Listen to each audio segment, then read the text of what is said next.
गांव की चौपालों से लेकर संसद के गलियारों तक, गृहिणी के चूल्हे से लेकर निवेश और बाजारों तक, किसानों के हाल से लेकर खेत और खलिहानों तक, शिक्षा और स्वास्थ्य से लेकर खेल के मैदानों तक, संसद के प्रधान से लेकर पंचायत के पंच तक, सेंट्रल हॉल से लेकर ग्राम सभा के मंच तक, हर खबर पर रहेगी हमारी पैनी नजर।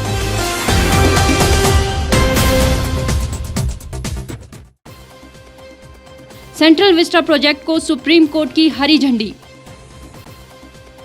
कैबिनेट का बड़ा फैसला, हटाया गया 4 जिलों में रात्रि कर्फ्यू, 50% उपस्थिति के साथ खुले रहेंगे कोचिंग सेंटर। वैक्सीन के इंतजार में हिमाचल, वितरण की सभी तैयारियां पूरी।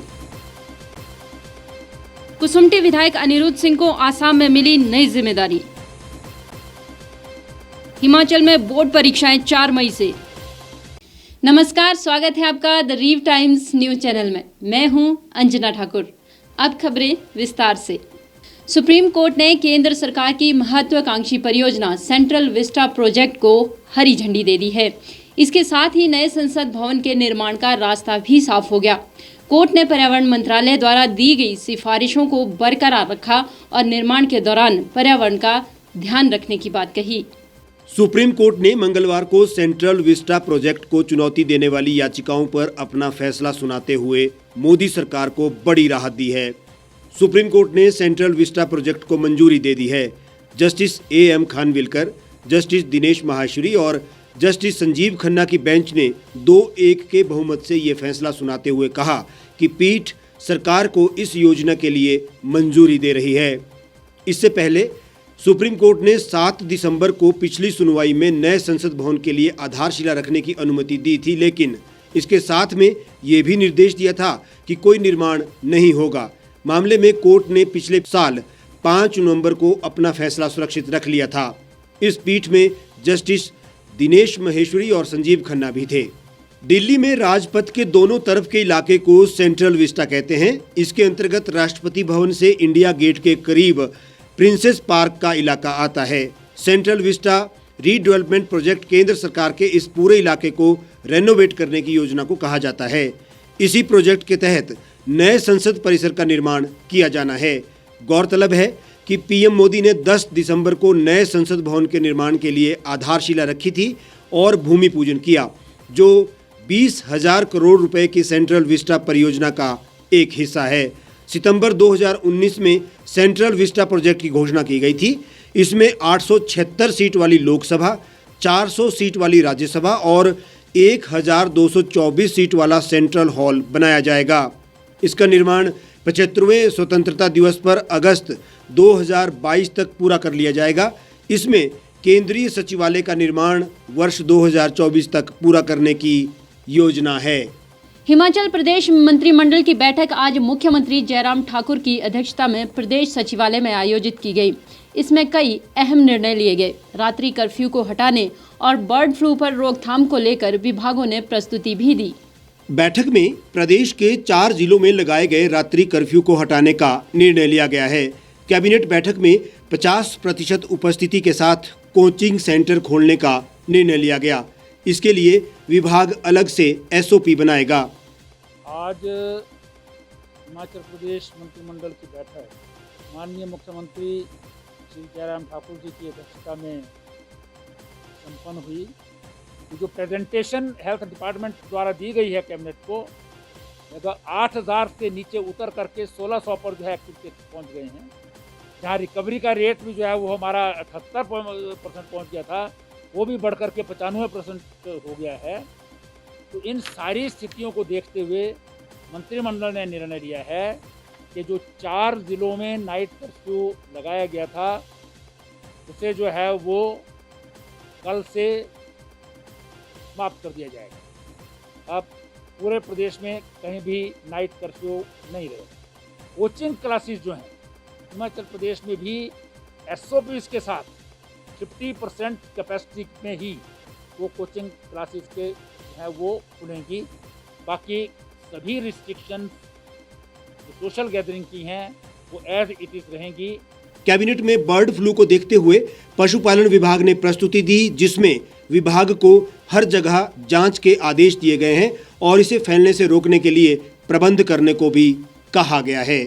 जो हमारे माइग्रेटरी बर्ड्स हैं, जो पोंग डैम इत्यादि की जो हमारी रिजर्वायर्स हैं, वहाँ पर वो आते हैं और बहुत दूर दूर से हज़ारों किलोमीटर की यात्रा करके आते हैं, साइबेरिया इत्यादि से।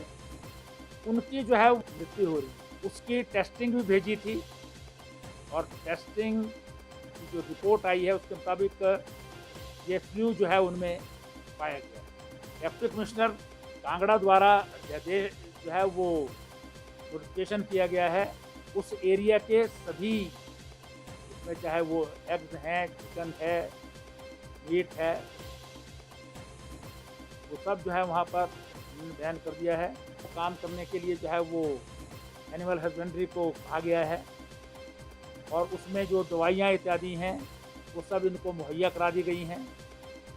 वो इस पर लगातार जो है वो नज़र भी रखेंगे और इसके दृष्टि से काम भी करेंगे। हिमाचल में कोरोना वैक्सीन की स्टोरेज से लेकर इसके वितरण तक की सभी तैयारियां पूरी कर ली गई है। वैक्सीन पहुंचने के साथ ही मुख्यमंत्री जयराम ठाकुर ने प्रदेश में विकास कार्यों में तेजी आने की उम्मीद जताई है। उन्होंने कहा कि 2020 का दौर काफ़ी मुश्किल रहा, लेकिन अब नई उम्मीद के साथ रुके हुए कार्यों को गति मिलेगी। देश दुनिया की तरह हिमाचल में भी कोरोना महामारी ने कहर बरपाया है। हालांकि अब मामलों में कुछ कमी दर्ज की गई है, लेकिन वर्ष 2020 में जहां प्रदेश में कई लोग कोरोना के चलते अकाल मृत्यु का शिकार हुए, वहीं प्रदेश की आर्थिकी भी बुरी तरह से प्रभावित हुई। हिमाचल अब कोरोना वैक्सीन के पहुंचने का इंतजार कर रहा है। इसके लिए प्रदेश सरकार ने अपनी तैयारियां भी पूरी कर ली हैं। मुख्यमंत्री जयराम ठाकुर ने कहा कि 2020 में दुनिया काफी बुरे दौर से गुजरी है। अब वैक्सीन आ गई है और हमें उम्मीद है कि 2021 में वैक्सीन आने से कोरोना पर नियंत्रण के साथ ही विकास कार्यों को गति भी मिलेगी। मुख्यमंत्री ने कोरोना से निपटने के लिए पीएम मोदी के नेतृत्व में किए गए कार्यों की भी सराहना की है।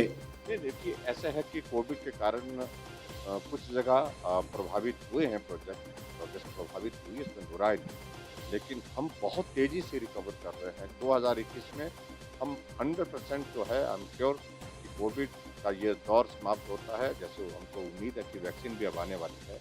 तो 2021 में जो डिले हुए हैं उनको रिकवर कर लेंगे और हम प्रोजेक्ट को जो टाइमलाइन जो तय की थी उनको कंप्लीशन के लिए उसमें कंप्लीट। आदरणीय प्रधानमंत्री जी को जिन जुनून के साथ, मिशन के साथ वैक्सीन में काम करने वाले हमारे साइंटिस्ट जो हैं उनको पूरा हौसला दिया, सहयोग दिया और हर तरह से मदद करते हुए उनका हौसले को आगे बढ़ाते हुए उस दिशा में आगे बढ़कर के काम करने के लिए प्रेरित। ऑल इंडिया कांग्रेस कमेटी में सचिव का दायित्व मिलने के बाद कुसुम्पटी के विधायक अनिरुद्ध सिंह के शिमला पहुंचने पर उनका कांग्रेस कार्यालय राजीव भवन में ढोल नगाड़ों के साथ जोरदार स्वागत किया गया। अखिल भारतीय कांग्रेस कमेटी ने अनिरुद्ध सिंह को आसाम की जिम्मेदारी सौंपी है।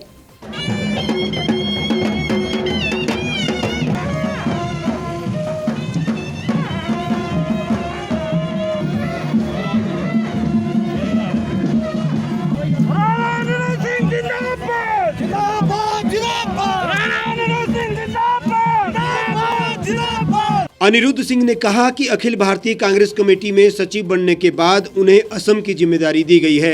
ये बहुत बड़ी जिम्मेदारी है जिसे पूरी मेहनत और ईमानदारी के साथ पूरा किया जाएगा। उन्होंने कहा कि आज जनता बीजेपी के शासन से तंग आ गई है।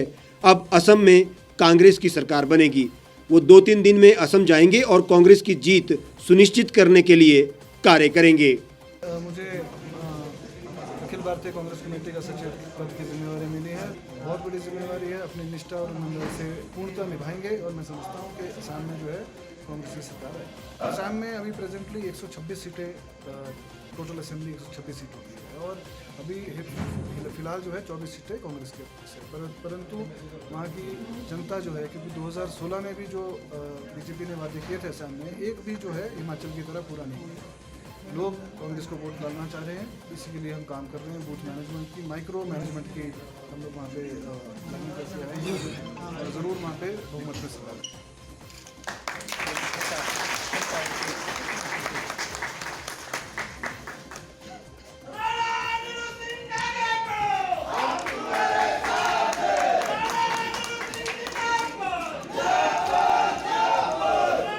कांग्रेस अध्यक्ष कुलदीप सिंह राठौर ने अनिरुद्ध सिंह के राष्ट्रीय सचिव बनने पर बधाई और शुभकामनाएं देते हुए कहा कि उनकी नियुक्ति से प्रदेश कांग्रेस का मान बढ़ा है। उन्होंने कहा कि प्रदेश कांग्रेस को ये गौरव की बात है कि अनिरुद्ध सिंह को असम राज्य के सह प्रभारी की जिम्मेवारी भी सौंपी गई।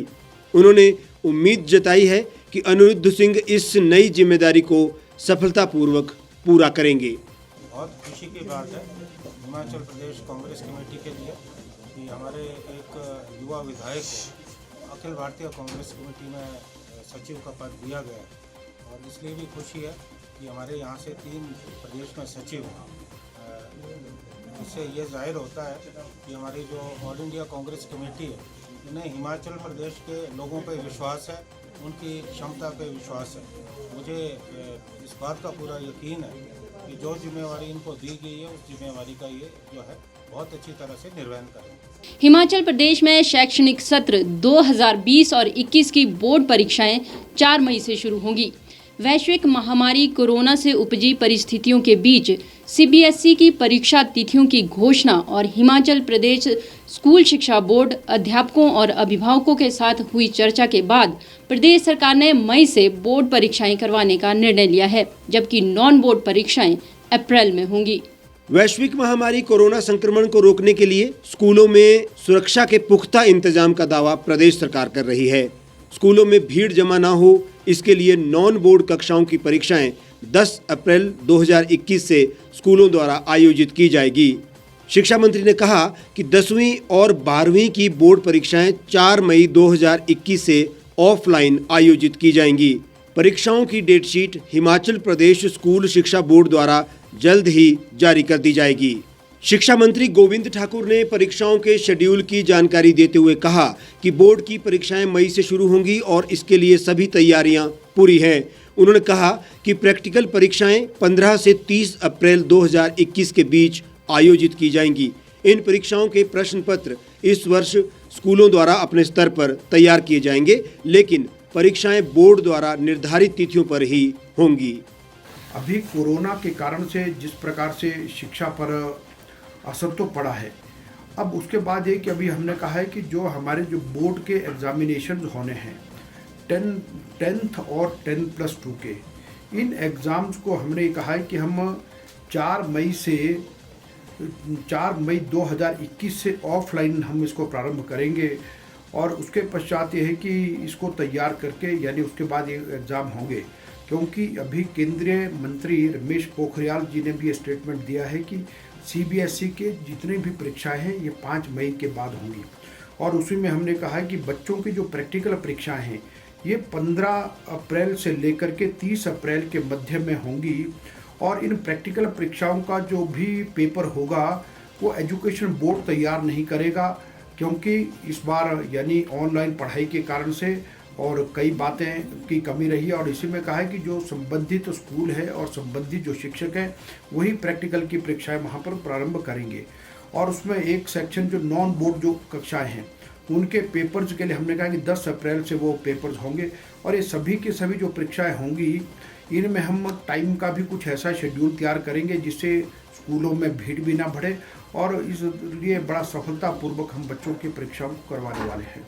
इस बुलेटिन में फिलहाल इतना ही। बाकी तमाम खबरों के लिए आप जुड़े रहिए और देखते रहिए द रीव टाइम्स।